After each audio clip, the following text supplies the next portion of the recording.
Mesdames, Messieurs, bonsoir et bienvenue dans ce 20h. Tout de suite, les titres. À la une de l'actualité, un pas de plus sur la voie de la réconciliation totale entre le Bénin et le Niger. Les deux parties ont tenu une séance de travail ce samedi matin. C'est une spécialité paramédicale ou dermatologique encore méconnue, mais qui permet d'analyser les causes de l'alopécie, de la casse ou des pellicules en évaluant l'état de santé global.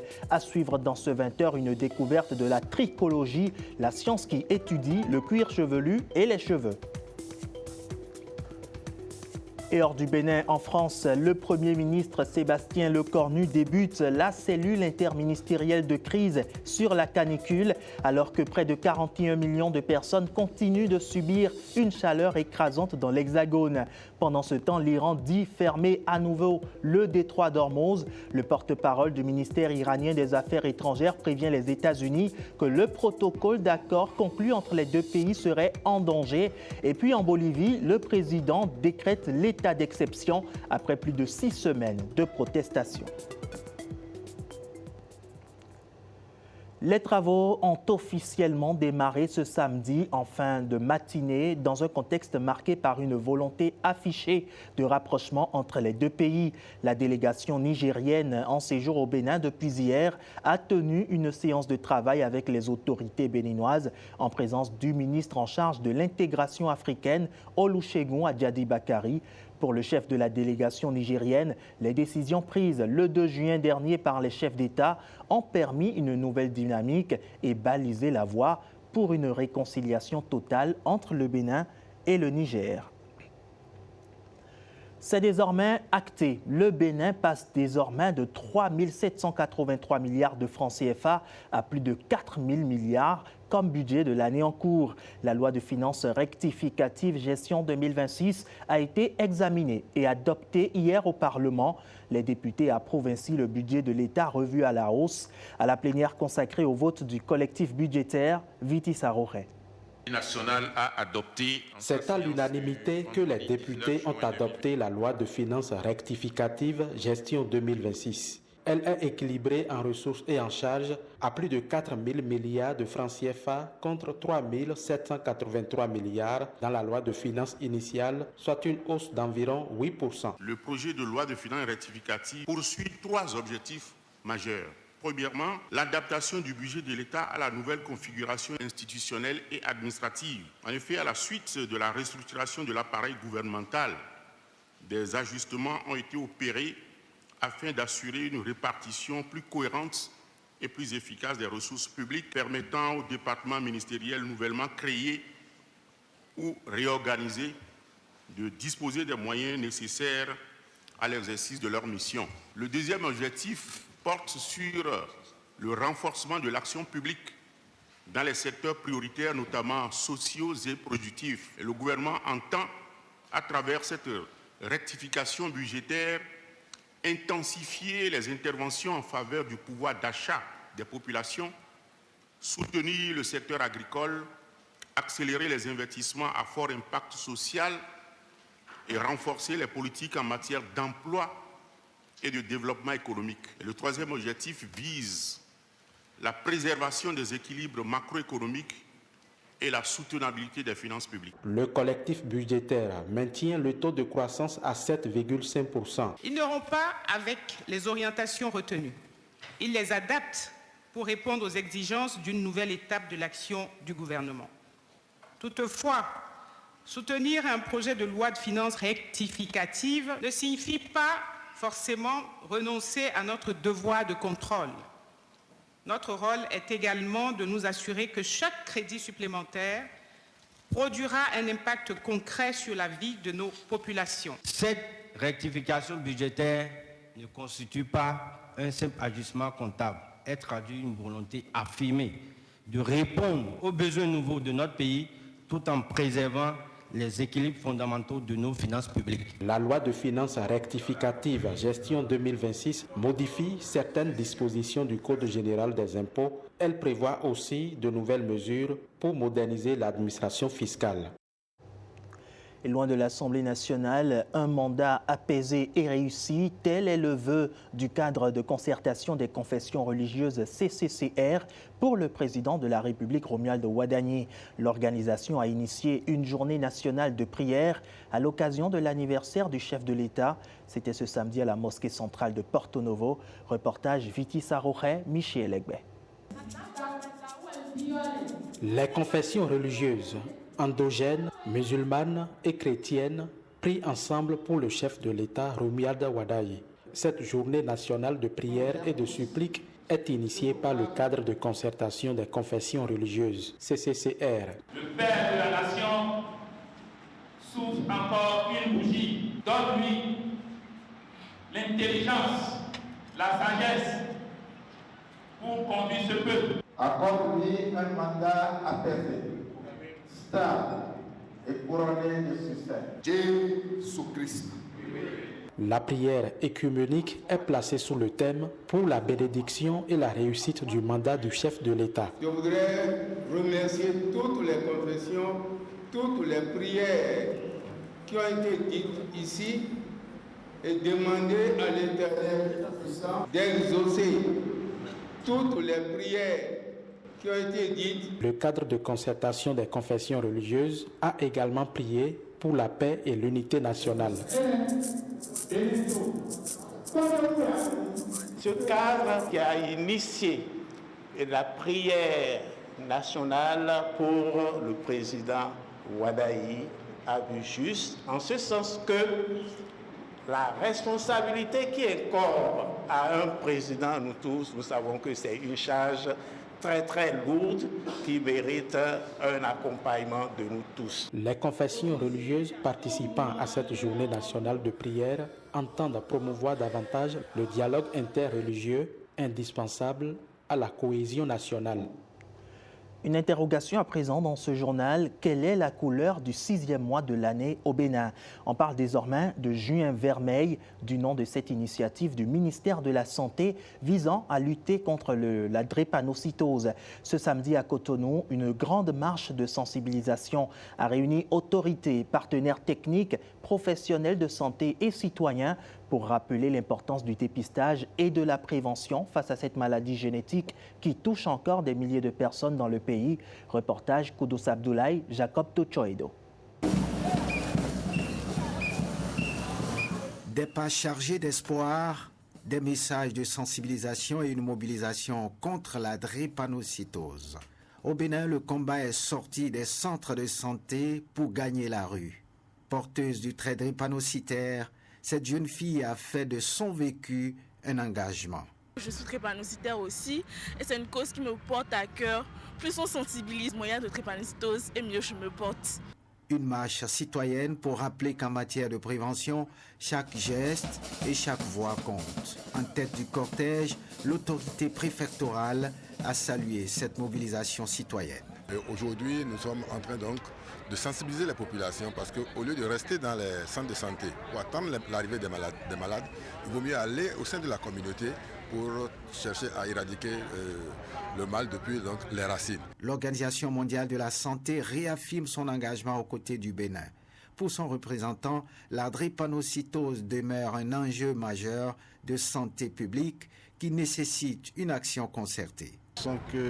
En sensibilisant les gens pour qu'ils sachent qu'ils peuvent quand même éviter, s'ils sont malades, de compliquer la vie de leurs enfants en faisant des tests pour savoir si leur conjoint n'est pas dans la même situation qu'eux. Donc nous sommes dans la prévention afin que la population sache ce que c'est que la drépanocytose et quelles mesures prendre pour la prévenir. Au Bénin, près d'une personne sur 5 est porteuse du gène de la drépanocytose et plusieurs milliers de patients vivent avec une forme sévère de la maladie. Le message fort que je lance à tout le monde, c'est d'aller se faire dépister, de profiter du mois de sensibilisation pour aller se faire dépister, parce que c'est en faisant le dépistage qu'on peut vraiment prévenir bien cette maladie.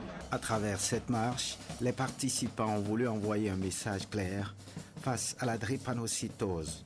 L'information, le dépistage et la solidarité restent les meilleures armes.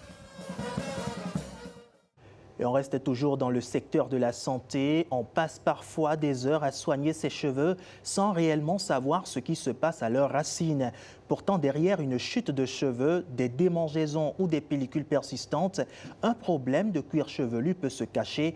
Pour le détecter, certains professionnels s'appuient sur une discipline encore peu connue du grand public, c'est la trichologie. Immersion dans cet univers où la science s'invite au cœur de la beauté capillaire avec Rebecca Kenjanhoundé, Filiano Gbogbleno et Patrick Niemava. Christelle est venue pour un simple soin capillaire.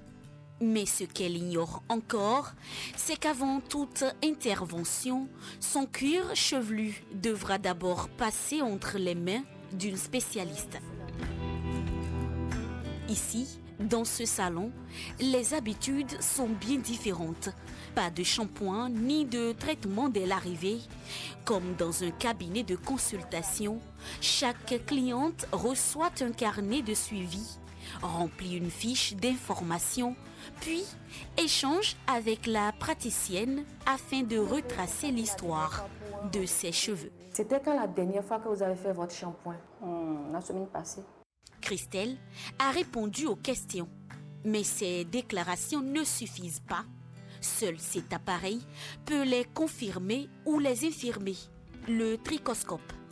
Ça nous permet de voir un peu plus l'implantation, c'est-à-dire le cuir chevelu en profondeur, tout ce qu'on ne voit pas à l'œil nu. Cet appareil nous permet de voir les pores, les sébums, tout ce qu'il y a comme résidu sur l'implantation et que vous ne voyez pas à l'œil nu. Place désormais à l'examen du cuir chevelu. Grâce à cet outil, l'invisible devient visible et chaque détail raconte une histoire. Là, à l'œil nu, on ne voit rien, mais au trichoscope, on voit carrément autre chose. Nous observons des croûtes, des squames, un extrait de sébum, le film hydrolipidique qui est beaucoup plus que la normale. Aux commandes de cet examen minutieux se trouve Gisèle. Praticienne capillaire de profession, elle a choisi d'aller au-delà des soins traditionnels en se spécialisant dans la trichologie, cette discipline qui étudie les cheveux, le cuir chevelu et les troubles y afférents.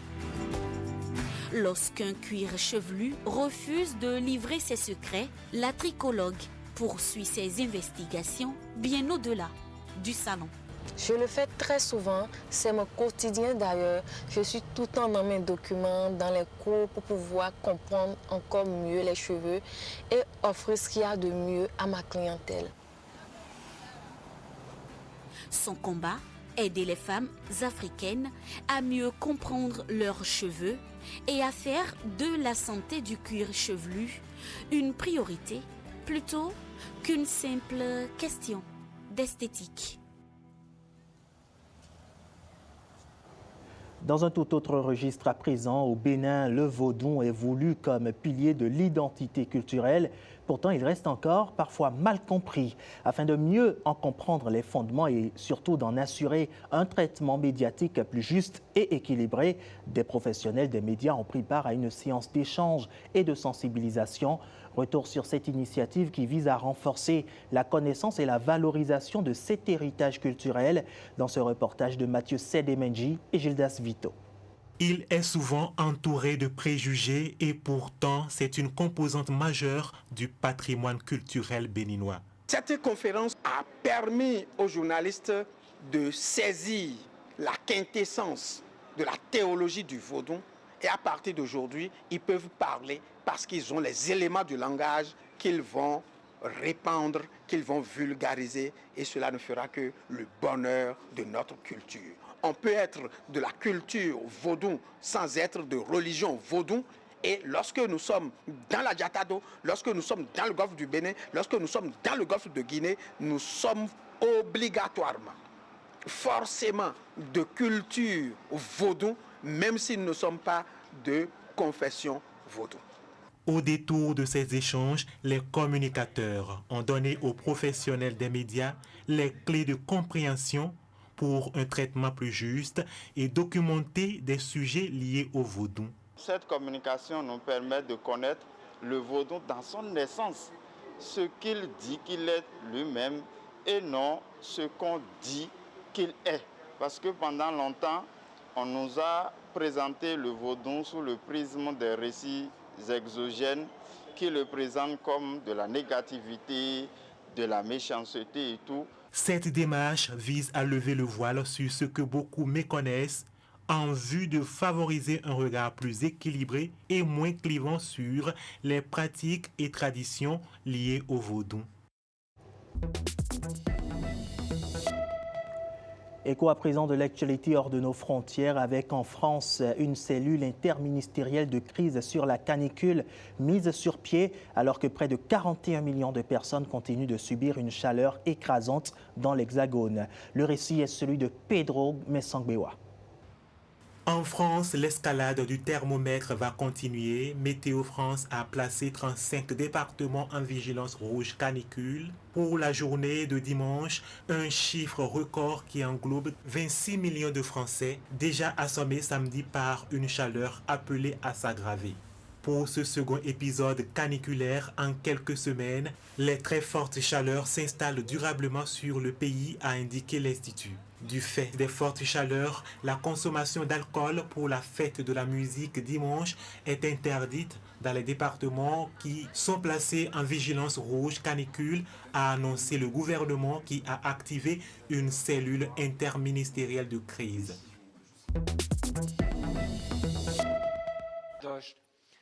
L'Iran a annoncé ce samedi fermer à nouveau le stratégique détroit d'Ormuz en représailles aux attaques israéliennes meurtrières au Liban.